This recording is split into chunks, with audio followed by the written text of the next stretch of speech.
এটাই হলো discovering nature গুলমা restaurant, গুলমা station লাগোয়া।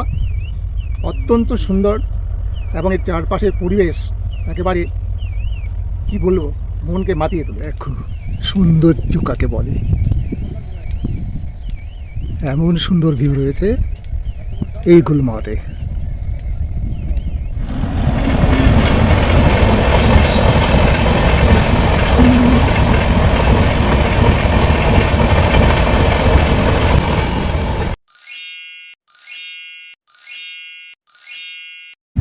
চলে এসেছি ডিসকভারিং নেচার গুলমা রেস্টুরেন্টে।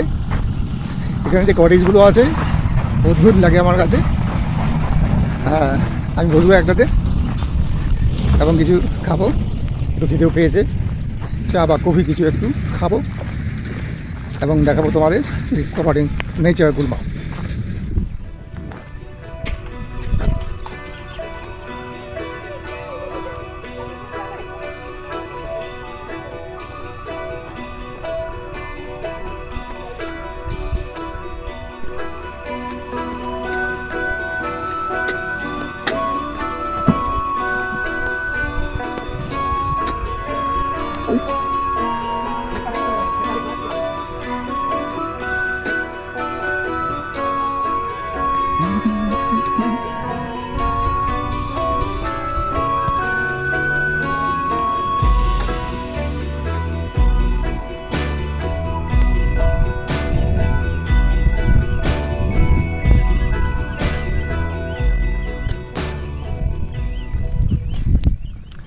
এই হলো ডিসকভারিং নেচার গুলমা।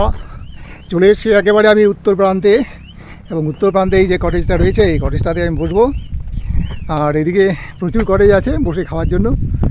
এগুলো কিন্তু থাকার জন্য নয়, কেবলমাত্র বসে খাওয়ার জন্য। এরকম পরপর অনেকগুলো আছে এবং ওই মাথাতেও আছে কয়েকটা, বেশিরভাগগুলো এখানেই এই দিকটাতে, এবং এইদিকে কেবল একটা, আর ওই পাশে রয়েছে দুটো বা তিনটে। অদ্ভুত। আজকে যেমন সুন্দর আবহাওয়া, ঠিক তেমনি সুন্দর করে সেজেছে গুলমা, এবং সেই সঙ্গে এই যে ডিসকভারিং নেচার গুলমা রেস্টুরেন্ট এটাও।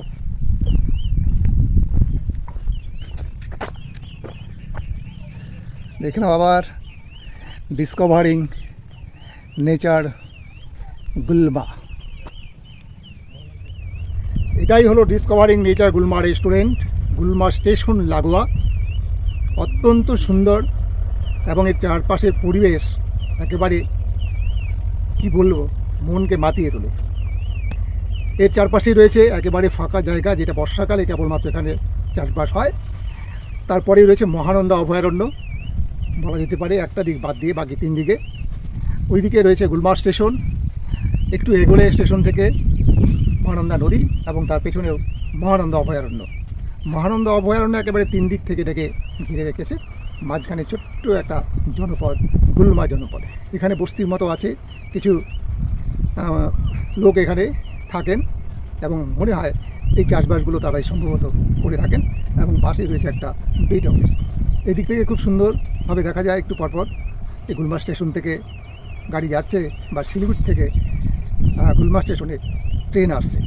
এখানে বসে বসেই সব সুন্দরভাবে দেখা যায়।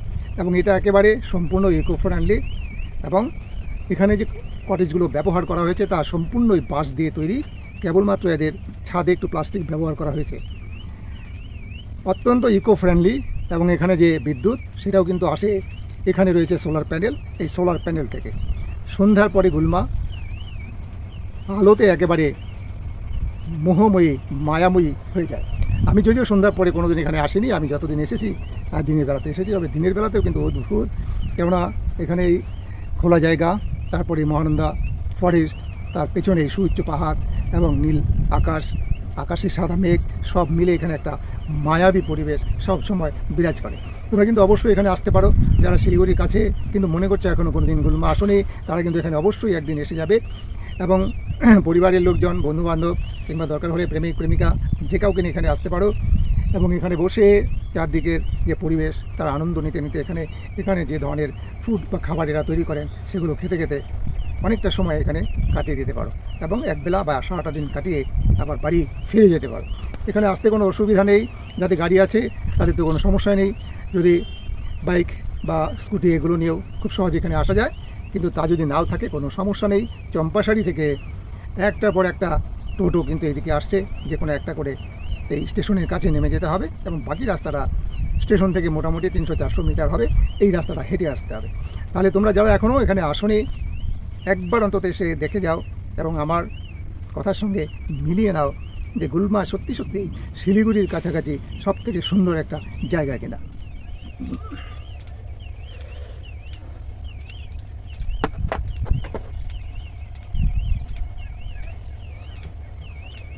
আজকে এসেই চা আগে নিয়ে নিলাম এবং চিলি সস মোমো অর্ডার করেছি। আমার তো দারুণ লাগে চিলি সস মোমোর, আগেও তোমরা দেখেছো, বলেছি একটু পরে দিতে। এখানে কিন্তু দারুণ একটা সুন্দর হাওয়া, ঠান্ডা একটা হাওয়া। আমি যতবার এসেছি, যে কোনো সিজনে এসেছি, সবসময় দেখি এখানে সুন্দর একটা হাওয়া সারাক্ষণ থাকে। এবং এই কটেজগুলোতে কোনো ফ্যান নেই, এবং যা দেখছি এখানে ফ্যানের কোনো দরকারও নেই, যেহেতু চারদিকটাই ফাঁকা।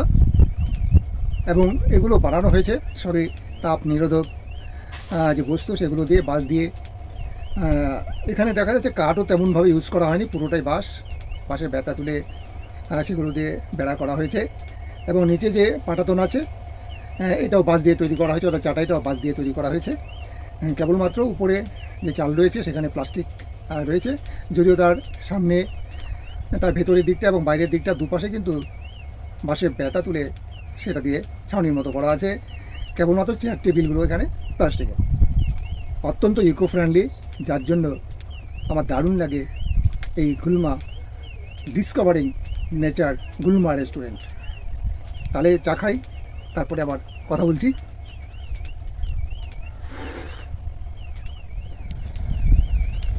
দেখো সৌন্দর্য কাকে বলে,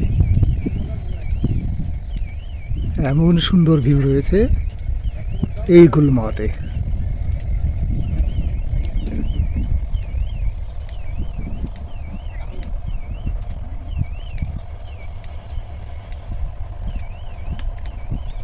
দারুণ, কোথায় পাবে বলো শিলিগুড়ির কাছে এরকম ভিউ?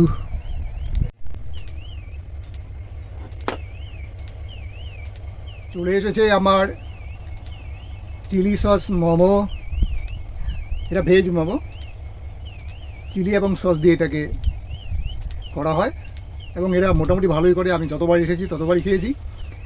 আমি এসে এটাই খাই, এখন আর অন্য কিছু খাই না। এমনিতে মোমোটা, প্লেন মোমোটা আর খাই না, এটাই আমি খাই, দারুণ লাগে। তাহলে শুরু করি।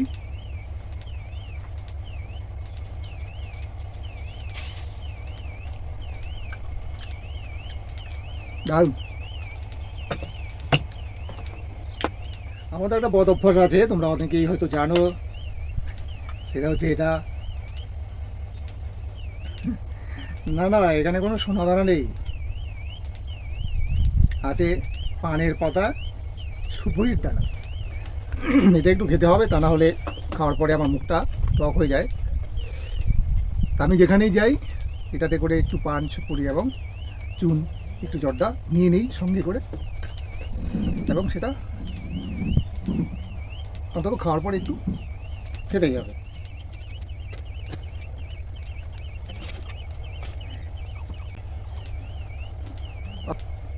নাকি গরম কিন্তু ভালোই পড়েছে, বাইরে রোদে গেলে একটু গরম লাগছে, তবে এখানে যেহেতু ছায়ের মধ্যে আছি এবং চারপাশ থেকে একটা হাওয়া বইছে, ফলে অতটা গরম লাগছে না।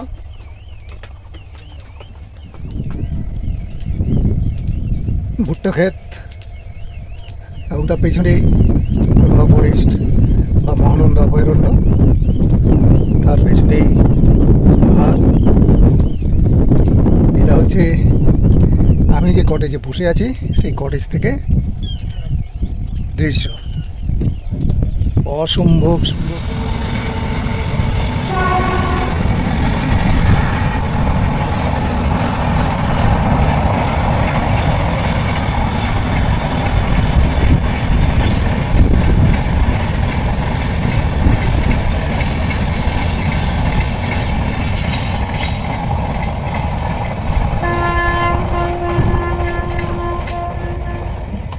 যাক একটু পান খেয়ে নিলাম, এই জন্য তোমরা আমাকে একটু দেখতেও পারো। কিছু মনে করবো না, কিন্তু এটা ছাড়া আমি থাকতে পারবো না।